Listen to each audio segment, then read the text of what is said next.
The morning sunlight streamed through the thin curtains, casting a warm glow on the kitchen table. Aromas of freshly brewed coffee mingled with the sweet scent of cinnamon rolls warming in the oven, filling the air with a sense of comfort. I stood at the counter, my hands busy chopping fresh vegetables for the omelet I always made on Saturday mornings. It was a ritual, one that had been passed between us like a cherished secret, the kind of rhythm that stilled the world outside while we shared our quiet moments together. Lila wandered into the kitchen, her hair still tousled from sleep and a yawn stretching across her face. She slipped into her usual pair of faded jeans and an oversized sweater that hung off her shoulders, the fabric smelling faintly of vanilla and something floral. It was a smell I loved, something that felt like home. In the haze of sleepy affection, I caught her eye. I noticed a flicker of something just behind her smile, a hint of distraction perhaps, a fleeting emotion I couldn't quite grasp. "Morning," she murmured, her voice still thick with sleep. "Morning," I replied, pouring her a cup of coffee. I glanced at the clock. It was barely 8, but I liked the way our weekends stretched slow and lazy, much like the tales we would share over breakfast. Only now there was an itch at the back of my mind, an unease I couldn't place. Little things had begun to shift. As she sat down at the table, I allowed my gaze to drift to the corner of the kitchen counter.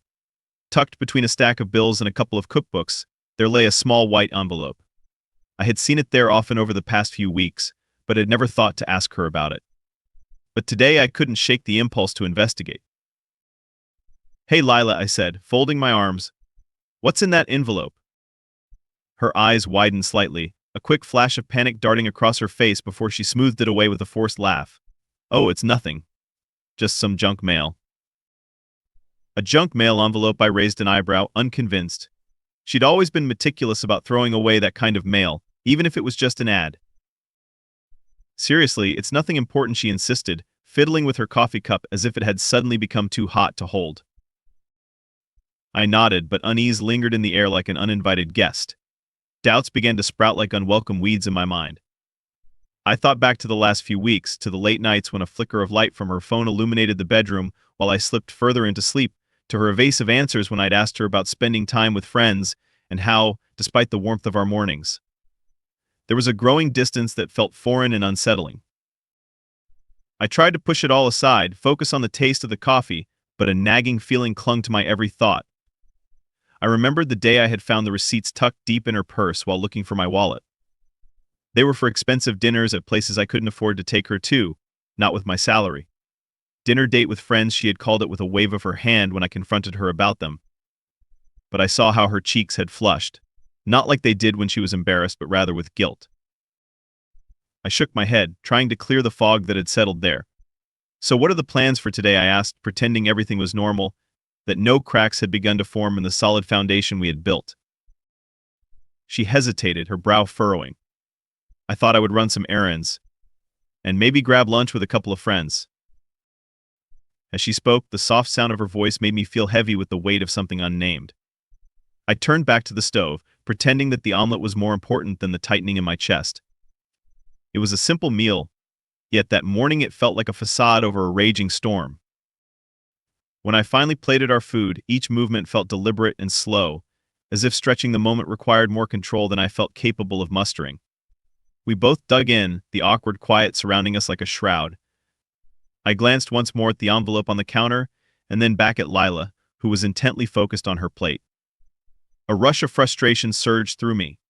Her laughter had once filled our home, spilling kindness and warmth. Now, it felt stifled, like a beautiful song cut short. Eventually, I could take no more. I took a deep breath, holding tight to my resolve as I set my fork down. "Lila," I said firmly, "I don't believe you. You need to be honest with me." Her eyes finally met mine, and for a split second, I caught a glimpse of something, perhaps fear or the realization that she had been caught in a web of her own making. But instead of feeling triumphant, I felt the depth of betrayal hit me like an icy wave. It echoed through me, reverberating against all the love I had poured into this woman, into our life together. The envelope, the late nights, the scent of another man lingering on her clothes, pieces of a puzzle I wasn't willing to ignore any longer.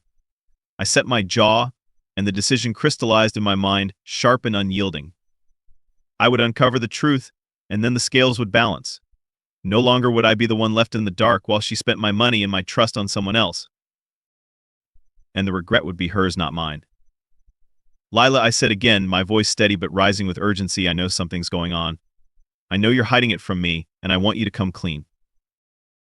Her eyes shifted, darting away as her fingers gripped the edge of the table. I could see the pulse racing in her throat.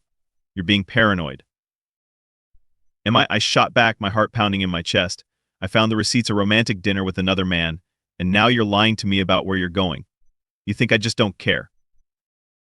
She flinched at my tone, a shadow passing over her face. It's really just... It's not just anything, Lila. I deserve better than lies and deceit. My voice cracked, filled with a mix of anger and desperation. How long have you been doing this? How much do you think I don't notice? Silence hung heavy between us, the air taut with unspoken truths. Finally, she sighed, her shoulders slumping as if the weight of the world pressed down on her. Okay, fine, I'll explain. But you have to promise you won't react badly. Please. Save the theatrics, I countered coldly, my resolve hardening. I want the truth. Now.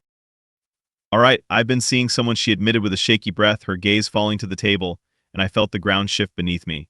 It started a few months ago. A friend from work. He just understood me.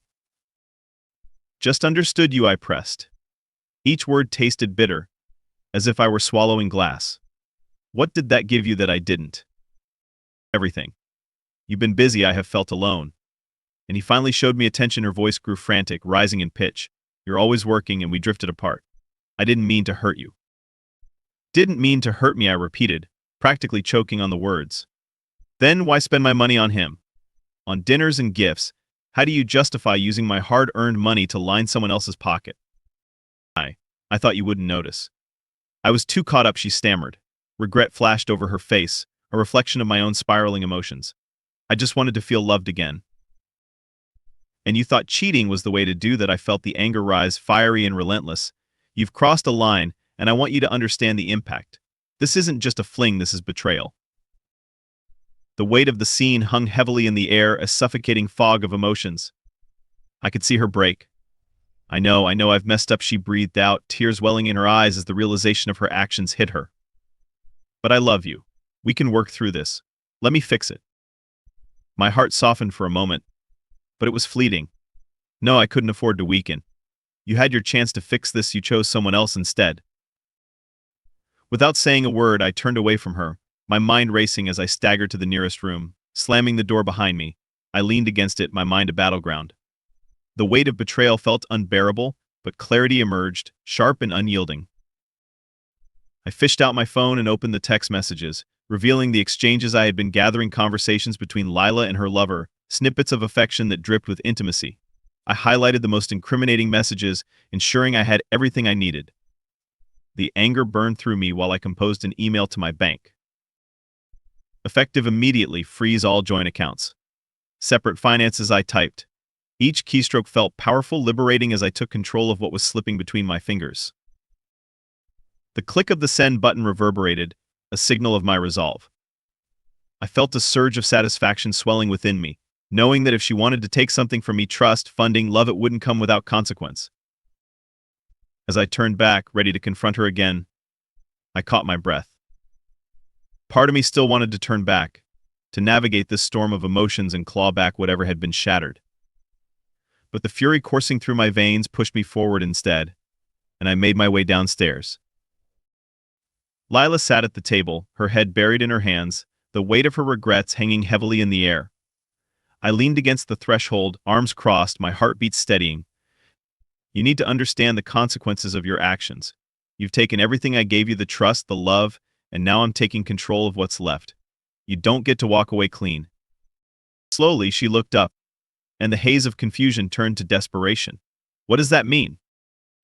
It means I'm not interested in being your safety net, I explained, voice steady. You'll face what you've done. I won't keep this from the community, and I won't hide our story from our friends. You think you can keep being the perfect little actress while you go out to lunch with your little affair? No more hiding. I'll tell them what's happening, my truth on my terms. No. You can't. You'd ruin everything, she shouted, rising from her chair, desperate and frantic. Everything was already ruined the moment you decided to betray me, I replied coldly. You've left me with nothing but regret, a regret I'll ensure isn't just mine to bear. The stakes were rising, the air crackling with tension. In that moment of clarity, I realized I had nothing left to lose. My heart raced with purpose and vengeance, and while every fiber of my being ached to extricate myself from the mess of our love, a profound sense of empowerment rooted deeply inside me. With that, I stepped away, heading for the door. Each step felt freeing, like chains lifting from my soul. The plan had begun to form, missions had birthed in vengeance, and I was ready to leave her with nothing, not just regret, but the entire weight of her choices. She called out behind me, but the door closed with a resonating thud, punctuating the chapter of love now turned into the narrative of a warrior. I was done mourning. Instead, I was crafting a future starting with the truth.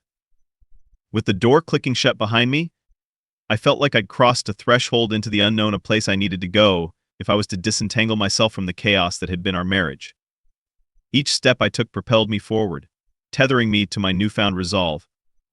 I walked for a long time, meandering through the quiet streets and letting thoughts bleed away from me, and for the first time in weeks, I was alone with clarity.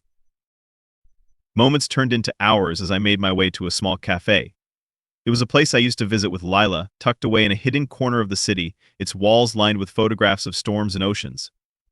I sat at a table for two, ordering a coffee and taking a deep breath, allowing the rich aroma to fill my lungs.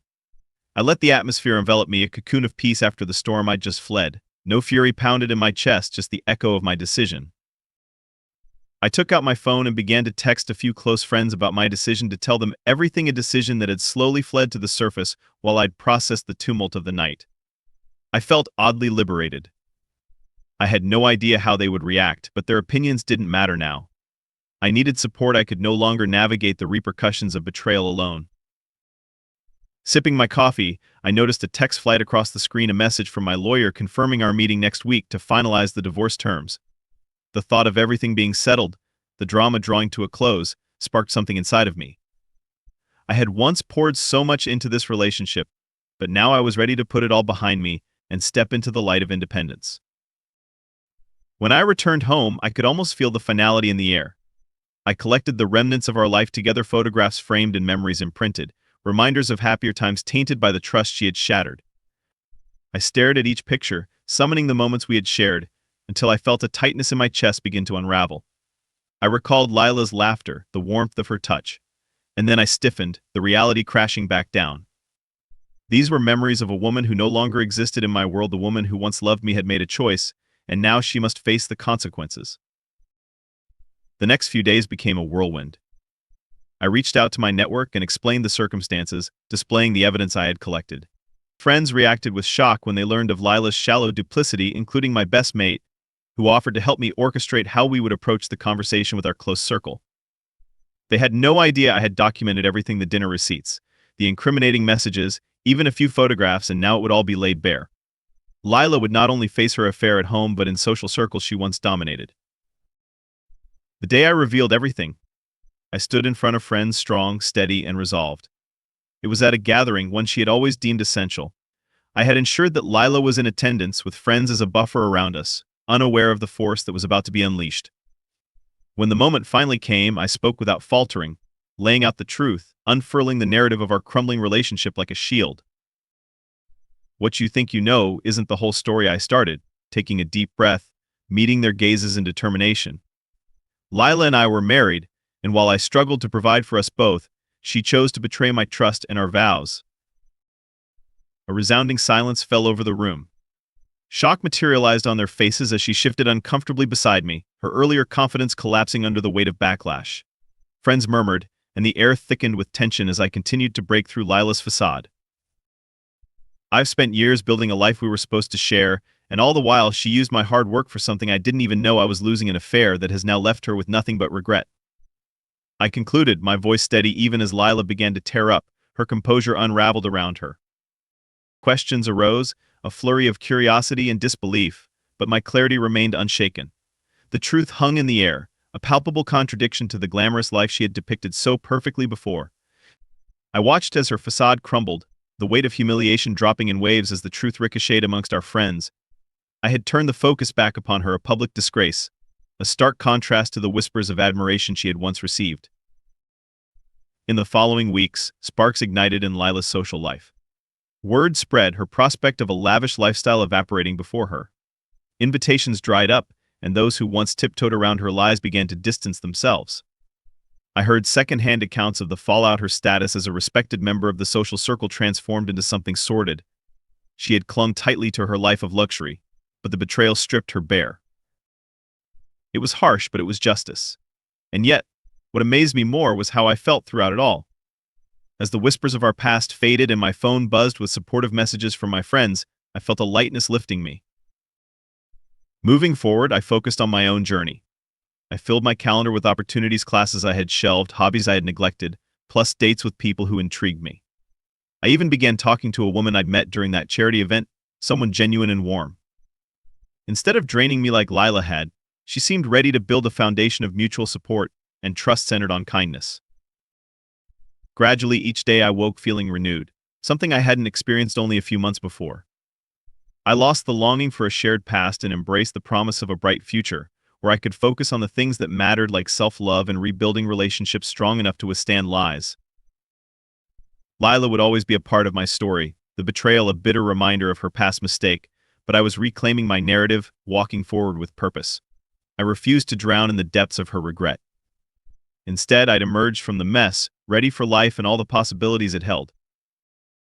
I had faced the darkness and reclaimed the light, and now nothing could hold me back from the freedom I fought for. I had caught her affair, but far more importantly, I caught myself in the process.